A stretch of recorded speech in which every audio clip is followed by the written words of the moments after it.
사람은 누구에게나 고난과 고통이 있습니다. 아픔과 슬픔이 있습니다. 성도라고 예외는 아닙니다. 너무 견디기 힘든 그런 아픔이 찾아왔을 때 이런 불평도 하게 되어지지요. 하나님, 정말 살아계신 것 맞나요? 하나님, 정말 나를 사랑하시는 것 맞나요? 이렇게 항변하기도 하지요. 자, 고난이 계속되잖아요. 그러면 우리의 있던 믿음조차도 흔들리기도 합니다. 흔들리기도. 그러면 왜 성도에게 하나님이 고난을 주실까요? 여러분, 하나님의 본심은 에레미야 애가 3장 33절에 주께서 인생으로 근심하며 고생하게 하심이 본심이 아니시로다 그랬어요. 하나님의 본심은 우리 인생이 근심하며 고생하는 거 원치 않으신대요. 본심이 아니시래요. 그런데 하나님께서 우리에게 고난을 허락하시잖아요. 고난을 허락하시는 이유가 무엇일까요? 신명기 8장 16절에 나와 있어요. 하나님께서 이스라엘 백성들을 출애굽시키셨어요.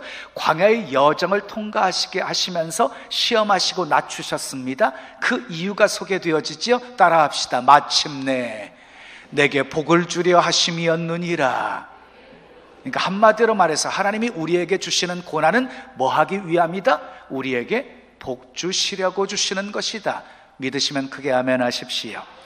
달리는 말은 맨몸으로 달리는 것보다도 등에 적당한 짐을 얹고 달릴 때 가속도가 붙는데요, 빨리 달릴 수 있대요. 인생도 마찬가지예요. 적당한 시련이 찾아왔을 때 우리 인생의 가속도가 붙게 되어지는 것이에요. 바람은 배를 때로는 전복시키기도 하지만 배를 앞으로 나아가게 하는 원동력이 되어지는 것이잖아요.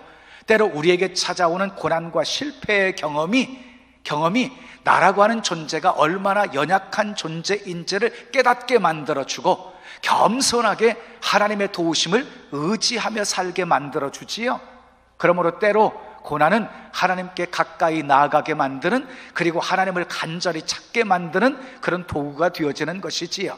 그래서 시편 기자는 이렇게 말했어요. 고난당하기 전에는 내가 그릇 행하였지만 고난당한 후에는 내가 주의 율례를 배우게 되었나이다. 고난이 유익이었음을 고백하게 된 것이지요. 사람은요, 등 따뜻하고 배가 부르잖아요. 그러면 하나님을 잊어버리기 쉬워요. 근데 고난이 찾아오잖아요. 아주 어떻게 해결할 수 없는 황당한 사건을 접하게 되어지잖아요. 그러면 하나님을 찾기 마련이에요. 천부여 의지없어서 손들고 옵니다. 주 나를 박대하시면 나 어디로 가오리까? 이렇게 하나님을 의지하게 되어지지요. 탕자가 그랬습니다. 가진 것이 많을 때는요, 자기 마음대로 허랑방탕하게 살았습니다. 자기 좋을 대로 살았습니다. 그런데 가진 것 다 탕진해버리게 되어지고 설상가상으로 그곳에 흉년이 들고 돼지 쥐염 열매도 못 먹는 신세가 되어서야 그런 고난 속에서 비로소 아버지 집을 생각하고 아버지 집으로 돌아오게 된 것이지요. 야곱도 마찬가지였어요. 받던 아람에서 큰 복을 받아가지고 금이 환영을 합니다. 큰 재물을 가지고 돌아옵니다. 부족할 게 하나도 없었습니다. 걱정할 것 하나도 없었습니다. 그런데 에서가 400명을 거느리고 자기를 맞이하란다는 소식을 듣게 됩니다. 그 에서의 문제를 해결할 다른 방법이 없었습니다. 이 방법 저 방법 다 써보고 다른 것들을 다 앞서 보내고 나서 마지막에 야복강가에서 야곱이 하나님의 사자 천사와 씨름하면서 기도합니다. 하나님 도와주세요. 내 힘으로는 이 문제를 해결할 수가 없어요. 하나님이 도와주시지 아니하시면 이 손을 놓을 수가 없어요. 그래서 결국 이 야곱은요, 영적인 이스라엘이 되어지지요. 승리자 이스라엘이 되어지지요. 그리고 난 후에 에서와의 문제도 하나님 앞에 다 해결받게 되어지지요. 사랑하는 여러분, 우리에게 찾아오는 고난은요, 성숙을 향해서 나아가는 필수 과정이에요. 그러니까 고난과 연단의 과정 없이 결코 신앙의 성장은 있을 수가 없다는 것이에요. 그래서 오늘 본문 10절 말씀 속에 욥이 이렇게 고백한 거지요. 그가 나를 단련하신 후에는 내가 순금같이 되어 나오리라, 이렇게 말씀한 거예요.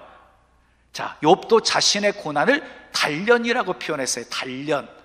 그래서 단련을 받은 후에 내가 순금 같은 성도가 되어질 것이다 라고 믿었던 것이지요. 그런데 고난 속에서 정말 우리에게 필요한 것이 있어요. 고난 속에서 우리에게 가장 필요한 것이 무엇일까요? 그것은 확신입니다. 확신이 없으면 마귀와 싸우다가도 집니다. 세상과 타협하지 않고 거부하다가도 어느 순간에 타협하게 되어지고 하나님의 말씀대로 뜻대로 살다가도 어느 순간에 무너집니다. 확신이 없으면. 그런데 확신이 있잖아요. 확신이 분명하면 넉넉히 이길 수 있습니다. 어떤 시련과 환난 속에서도. 자, 사도 바울이 로마서 8장 35절 이하에서 아주 확신 넘치는 이런 선포를 합니다. 누가 우리를 그리스도의 사랑에서 끊으리요? 환난이나 곤고나 박해나 기근이나 적신이나 위험이나 칼이랴 기록된 바 우리가 종일 주를 위하여 죽임을 당하게 되며 도살당할 양같이 여김을 받았나이다 함과 같으니라. 그러나 이 모든 일에 우리를 사랑하시는 이로 말미암아 우리가 넉넉히 이기느니라. 내가 확신하노니 사망이나 생명이나 천사들이나 권세자들이나 현재일이나 장래일이나 능력이나 높음이나 깊음이나 다른 어떤 피조물이라도 우리를 우리 주 그리스도 예수 안에 있는 하나님의 사랑에서 끊을 수 없으리라. 얼마나 확신에 찬 고백입니까? 자, 확신에 찬 다윗의 고백도 한번 들어보실래요? 천만인이 나를 둘러치려 하여도 나는 두려워하지 아니하리로다. 내가 사망의 음침한 골짜기를 다닐지라도 해를 두려워하지 아니함은 주께서 나와 함께 하심이라. 주의 지팡이와 막대기가 나를 안위하시나이다. 이렇게 확신에 차 있었던 다윗과 바울은 정말 감당하기 힘든 고난도 넉넉히 이길 수가 있었던 것입니다. 확신이 능력입니다. 따라합시다. 확신이 능력이다. 자, 오늘은 고난 속에서 가져야 할 확신, 세 가지를 살펴보면서 함께 은혜를 나누고자 합니다. 첫째, 따라합시다. 하나님의 사랑을 확신해야 합니다. 예, 하나님의 사랑을 확신하셔야 돼요. 10절 말씀 보겠습니다. 내가 가는 길을 그가 아시나니 그랬어요. 여기서 그는 누굽니까? 우리의 아버지이시고 세상 만물의 주인이시고 우리가 경배하고 찬양하는 하나님이십니다. 야, 내가 가는 길을 그가 아시나니, 이 고백이 우리의 고백이 되어진다면 우리는 더 이상 위축된 삶을 살 이유가 없습니다. 미래에 대한 걱정과 근심할 이유가 없습니다. 하나님께서 우리의 미래까지도 다 주관하고 계시기 때문입니다. 자, 하나님이 내가 가는 길을 아신다는 표현은요, 그만큼 하나님이 내게 관심을 두고 계신다는 것입니다. 내가 가는 길을 그가 아신다는 말은요, 그만큼 하나님이 나를 사랑하신다는 것입니다. 자, 우리는 때로 고난을 당할 때 그 고난이 찾아온 이유를 모를 때가 있습니다. 괜찮습니다. 하나님은 결코 우리를 버리지 않으십니다. 우리를 잊어버리지 않으십니다. 잠시라도 우리에게 대한 시선을 다른 곳으로 돌리지 아니하시는 분이십니다. 이사야 49장 15절 16절 말씀 함께 읽겠습니다. 시작. 여인이 어찌 그 젖먹는 자식을 잊겠으며 자기 태선한 아들을 긍휼히 여기지 않겠느냐. 그들은 혹시 잊을지라도 나는 너를 잊지 아니할 것이라. 내가 너를 내 손바닥에 새겼고 그랬어요. 여러분 기억하세요. 하나님은 결코 우리를 잊어버리지 않으십니다. 우리를 손바닥에 새기셨답니다. 왜 그렇게 하신답니까? 우리를 자녀 삼아 주셨기 때문입니다. 내가 연약할수록 더욱 귀히 여기사 높은 보좌 위에서 낮은 나를 보시네. 가사 띄워드리는 것은 함께 하자는 거예요. 이게 눈치가 없으세요. 날 사랑하심, 날 사랑하심, 날 사랑하심, 날 사랑하심, 성경에 써 있네. 이 성경 66권은요 하나님이 우리를 사랑하신다는 내용이에요. 우리를 사랑하셔서 독생자 예수 그리스도를 통해서 구원하시겠다는 약속이 이 속에 담겨 있는 것이지요. 사랑은 여러분 기억하세요. 우리가 연약할수록 하나님은 우리를 더욱 귀하게 여겨주십니다. 그러므로 어떤 고난 속에서도 하나님의 사랑을 의심하지 마십시오. 자, 하나님의 사랑을 의심하게 되잖아요. 그럼 문제가 발생하게 되어져요. 의심하면 문제가 발생해요. 근데 언제 의심하게 되어지지요? 고난 속에서, 계속된 환난 속에서 의심하게 되어지지요.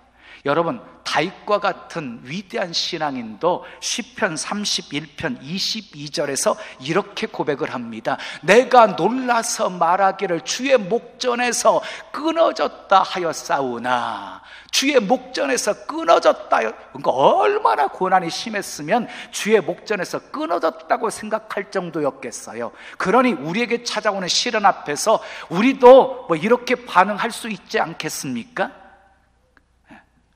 자, 그런데 여러분, 의심을 이길 수 있는 방법이 있어요.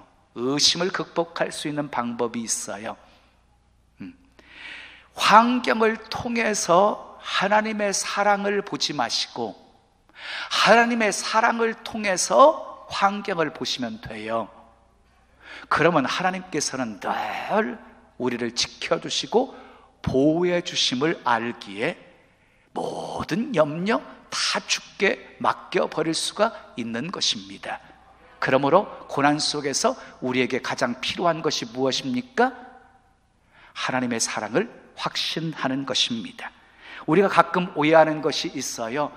하나님이 우리를 사랑하지 않기 때문에 시련을 주신다고 생각해요. 아니에요. 하나님이 우리를 사랑하시기 때문에 시련을 주시는 겁니다. 하나님이 우리를 사랑하시기 때문에 우리가 잘못했을 때에 징계를 하시는 것입니다. 그러므로 절대로 하나님의 사랑을 의심하지 마십시오. 하나님의 사랑은 변함없습니다. 하나님의 사랑은 영원합니다. 하나님은 항상 최고의 사랑으로 우리를 사랑하십니다. 다윗이 말할 수 없는 역경 중에서 이렇게 하나님 앞에 호소합니다. 여호와여, 어느 때까지니까 나를 영원히 잊으시나이까? 주의 얼굴을 나에게서 어느 때까지 숨기시겠나이까?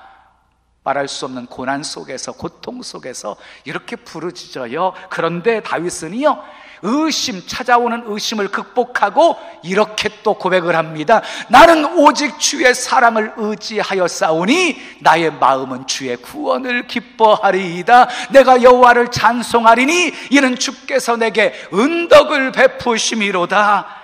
다윗처럼 사랑하는 여러분, 의심을 극복하시고 늘 하나님의 사랑을 확신하며 사시기를 예수님의 이름으로 축원합니다. 축원합니다. 두 번째 따라하겠습니다. 하나님의 뜻이 있음을 확신해야 합니다. 자, 13절, 14절 말씀을 읽겠어요. 시작. 그는 뜻이 일정하시니 누가 능히 돌이킬까? 그 마음에 하고자 하시는 것이면 그것을 행하시나니 그런즉 내게 작정하신 것을 이루실 것이라. 이런 일이 그에게 많이 있느니라 그랬어요. 여러분, 하나님의 뜻은 일정하십니다. 일정하세요. 누구도 그 뜻을 돌이킬 수가 없습니다. 마음에 하고자 하시는 것이면 다 행하십니다. 작정하신 것 반드시 이루시는 하나님이십니다. 그러므로 기억하십시오. 모든 사건 속에는 하나님의 뜻이 있다. 모든 사건 속에는 하나님의 뜻이 있어요.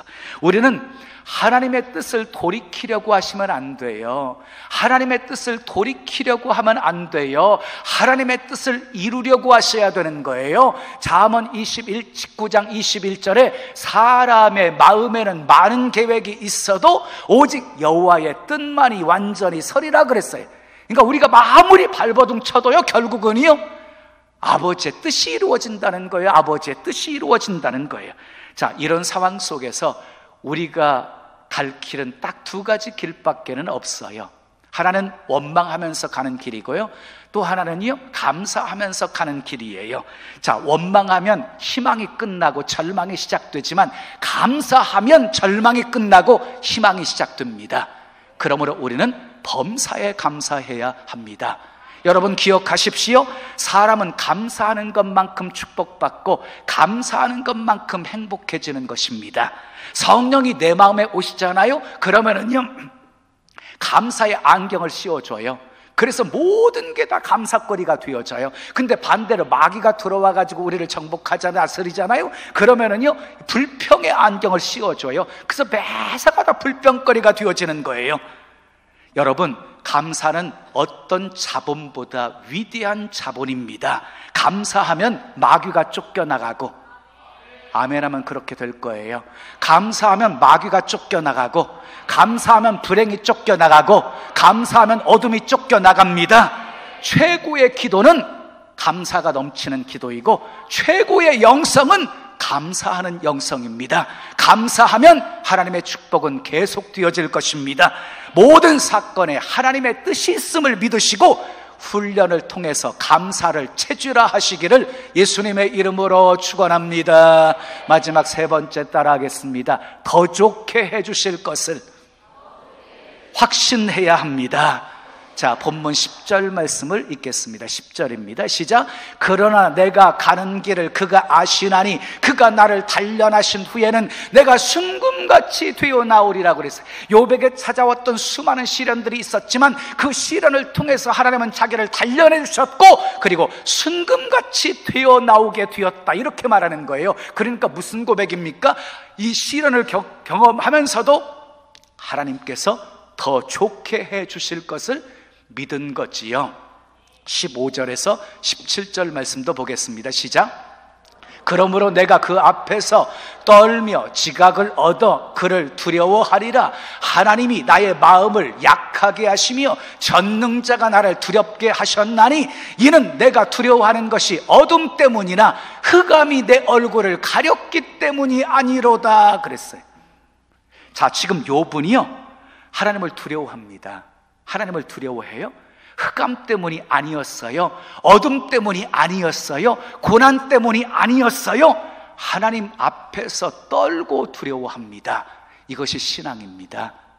몸은 죽여도 영혼은 죽이지 못하는 것들을 두려워하지 말고 몸과 영혼을 능히 지옥에 멸하시는 하나님을 두려워하라 그랬어요. 하나님을 두려워하는 것이 신앙입니다. 자, 사랑하는 여러분 기억하십시오.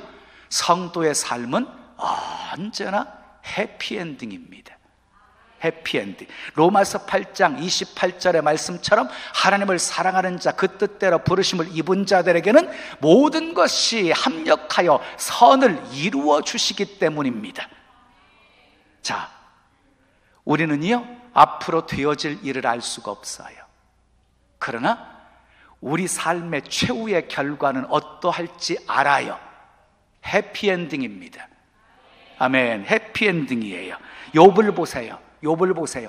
신앙이 정금같이 만들어져요. 지금까지 귀로만 들었던 하나님, 눈으로 배움나이다, 이렇게 고백해요. 잃었던 모든 것 다 갑절로 하나님이 축복해 주세요. 이게 욥에게 주셨던 아름다운 결말이었어요. 그러므로 사랑하는 여러분, 우리는 어떤 일이 있어도 낙심하지 마시고 더 좋게 하실 하나님을 기대하십시오. 룻기서 1장을 보면 불행한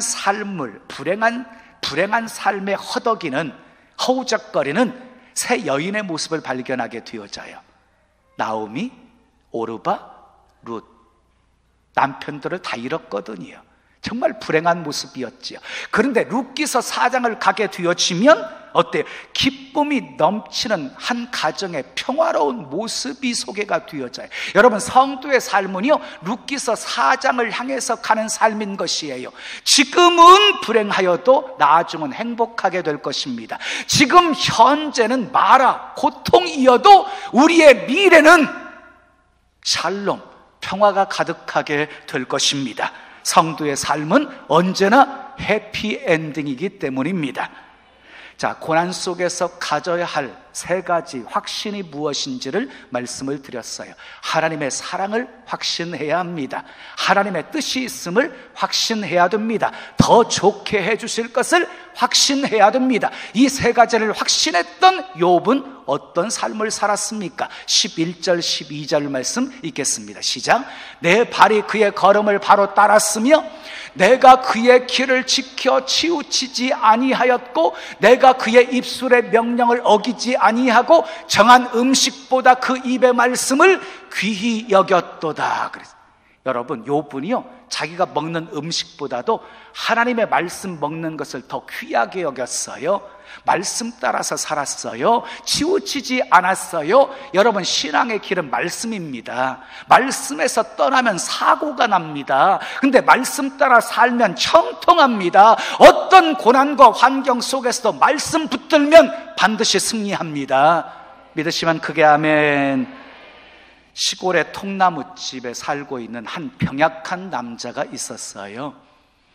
그런데 그 집 앞에 큰 바위가 있었는데 그 바위 때문에 집에 출입하기가 굉장히 쉽지 않았어요. 어려웠어요. 그런데 어느 날 하나님이 꿈에 나타나서 말씀하셨습니다. 사랑하는 아들아, 집 앞에 바위를 매일 밀어라.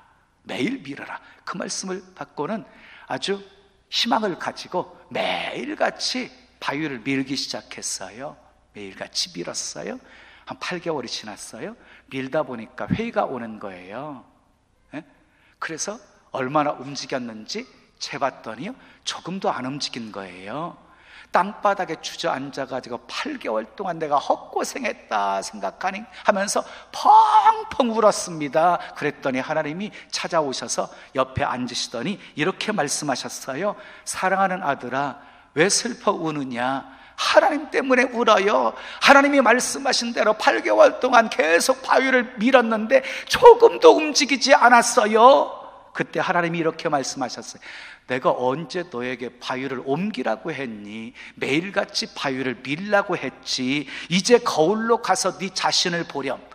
자, 거울로 갔습니다. 곧 그는 자신의 변화된 모습에 깜짝 놀랐습니다. 거울에 비춰진 자기의 모습은 병약한 모습이 아니라 근육질의 몸이었던 겁니다. 자, 그러고 보니 지난 8개월 동안 밤마다 하던 기침도 없어져 있었습니다. 여러분, 하나님의 계획은 바위의 위치를 옮기는 것이 아니라 그 사람을 변화시키는 것이었습니다. 그 변화는 바위를 옮겼기 때문이 아니라 바위를 밀었기 때문에 생긴 것입니다. 사랑하는 여러분, 내 앞에 문제의 바위가 여전히 남아 있어도 낙심하지 마십시오. 환경과 상관없이 나를 변화시키려고 애써 보십시오. 변화된 나는 어떤 환경도 넉넉히 극복하게 만들어 줄 것입니다. 거창하게 세상의 변화를 꿈꾸지 마시고 소박하게 나의 변화를 꿈꾸십시오. 욥처럼 이해할 수 없는 고난 속에서도 하나님의 사랑을 확신하시고 그 속에 하나님의 뜻이 있음을 확신하시고 더 좋게 해주실 것을 확신하시고 끝까지 말씀을 귀하게 여기시고 말씀 따라 사십시다. 그래서 욥에게 주셨던 아름다운 결말의 축복이 저와 여러분의 삶에도 가득하기를 예수님의 이름으로 축원합니다. 축원합니다.